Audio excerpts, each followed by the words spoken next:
A very good morning, dear aspirants. Byju's के government exams prep channel में आप सभी का हार्दिक स्वागत है.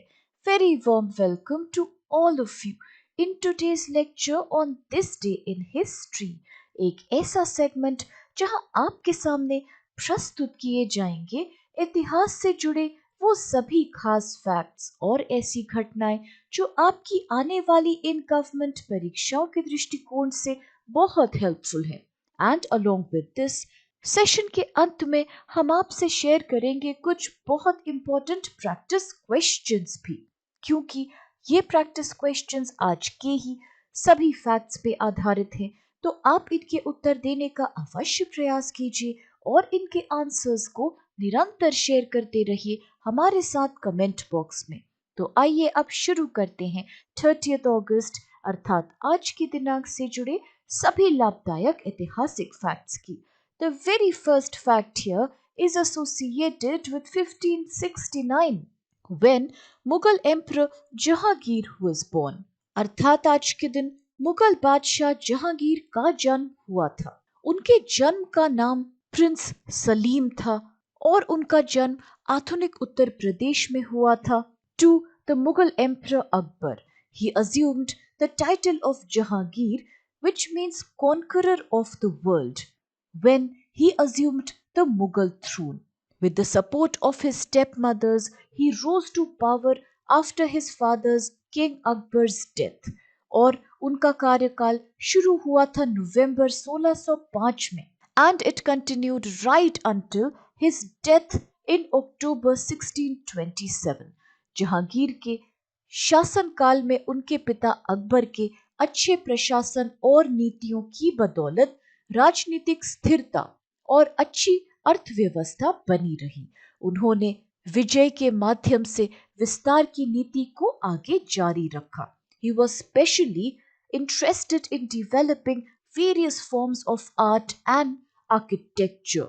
इनके कार्यकाल की एक विशेष बात यह है that he was visited by Sir Thomas Roe, who was the first English ambassador to the Mughal court. In fact, Jahangir ने ब्रिटिश को अनुमति दी, राइट्स दिए to reside and establish factories at Surat in Gujarat.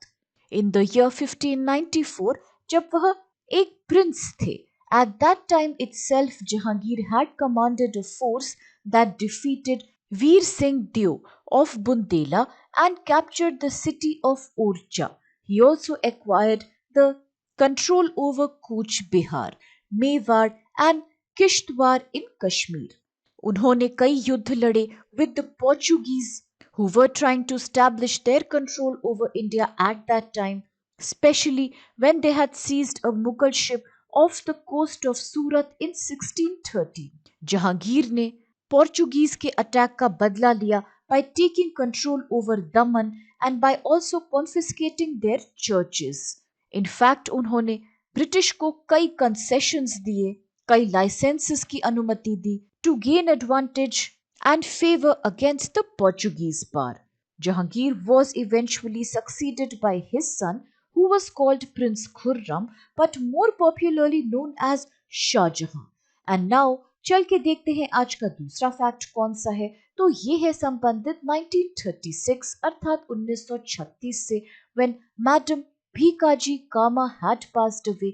अर्थात आज के दिन मैडम भीकाजी कामा का निधन हो गया था. भीकाजी रुस्तम कामा को अक्सर मैडम कामा नाम से ही याद किया जाता है. वह एक भारतीय स्वतंत्रता सेनानी थी और उन्होंने बेहद अहम भूमिका निभाई थी during the Indian freedom struggle abroad and she was also known as mother of Indian revolution.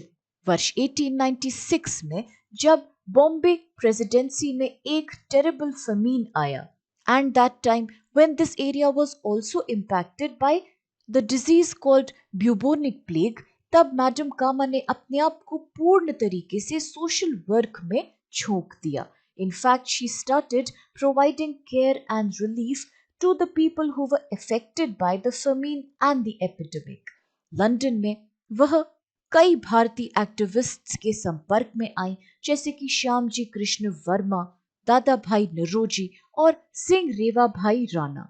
In fact उन्होंने कुछ समय तक दादा भाई नौरोजी के प्राइवेट सेक्रेटरी के रूप में भी काम किया, और जब वह पेरिस गईं, then along with Rana and Munsher Shah Burjorji Godrej she founded the Paris Indian society. और जब जर्मनी में स्पेसिफिकली स्टटगार्ड में socialist congress was taking place, उस समय madam Cama appealed for equality, human rights and autonomy, that is freedom from the British colonialism.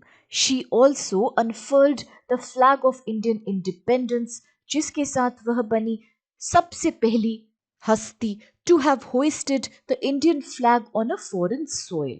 ये flag एक modification था of the Calcutta flag and it was designed by madam Cama and Shyamji Krishna Varma. ये उन तमाम मॉडलों में से एक ध्वज बना जिनमें से the contemporary Indian national flag was later designed.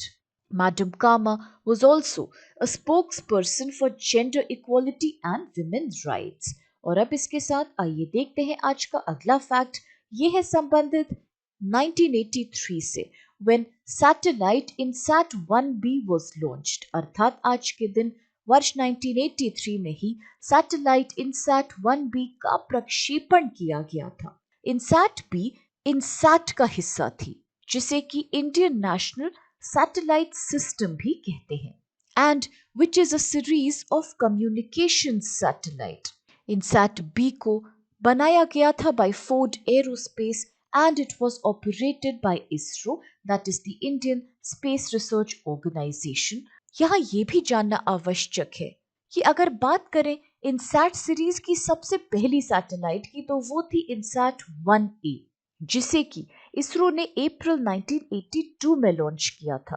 परंतु INSAT 1A को 6 से 7 महीनों के ड्यूरेशन में ही अबैंडन कर दिया गया था due to its propellant depletion. अगर बात अब INSAT 1B की दोबारा करें, so it had the international designation, that is COSPAR designation, International Naming Convention for Satellites 1983089B, और इसके साथ it had a satellite catalog number of 14318. It provided direct television and communications to the entire country, including even the most remote villages. इसके साथ इसने weather forecasting भी उपलब्ध करवाया। साथ में it also provided important disaster warning services. INSAT 1B में उसके सोलर एरे के संदर्भ में कुछ समस्याएं आई, लेकिन इसरो और फोर्ड के द्वारा इन समस्याओं को ठीक कर दिया गया और कुछ खराबी के बाद इसे फिर से चालक बना दिया गया। To enable INSAT 1B to transmit programmes, तकरीबन 35,000 earth receive only terminals were also built. और 7 वर्ष के बाद जुलाई 1990 में INSAT 1B was finally replaced by INSAT 1D. It was removed from the geostationary orbit and put into the graveyard orbit in August 1993. और अब चल के देखते हैं आज का अगला फैक्ट। तो ये है एसोसिएटेड स्मॉल इंडस्ट्रीज के साथ, क्योंकि आज के दिन सेलिब्रेट किया जाता है the national small industry day, अर्थात हर वर्ष राष्ट्रीय लघु उद्योग दिवस मनाया जाता है। This day is observed to support and to promote small industries because of their overall growth potential and opportunities received for their development in the year. लघु उद्योगों और कुटीर उद्योगों ने भारत की अर्थव्यवस्था में एक महत्वपूर्ण भूमिका शुरू से ही निभाई है। इसीलिए a very important organization to remember is NSIC, that is National Small Industries Corporation Limited, जो कि एक गवर्नमेंट एजेंसी है established by Ministry of Micro, Small and Medium Enterprises, अर्थात MSME, the Government of India in 1955। इस संगठन का उद्देश्य है to promote and support micro, small and medium industries, जिन्हें हम MSME सेक्टर के अंतर्गत मानते हैं, और ये अपना ऑब्जेक्टिव पूरा करता है by providing integrated support services encompassing marketing, technology, finance and many other services. NSIC आता है under the Ministry of Micro, Small and Medium Enterprises of India, और अगर बात करें इसके हेडक्वार्टर्स की, so these are situated at new Delhi.